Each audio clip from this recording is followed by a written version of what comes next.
Arestado ang isang individual sa Maimbong, Sulu dahil sa paglabag sa COMELEC gun ban.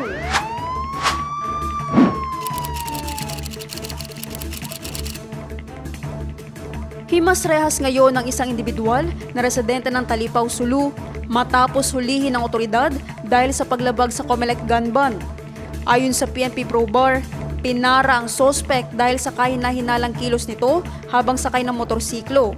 Nang isagawa ang routine inspection, naispatan ang handle ng baril na nakasukbit sa bewang nito.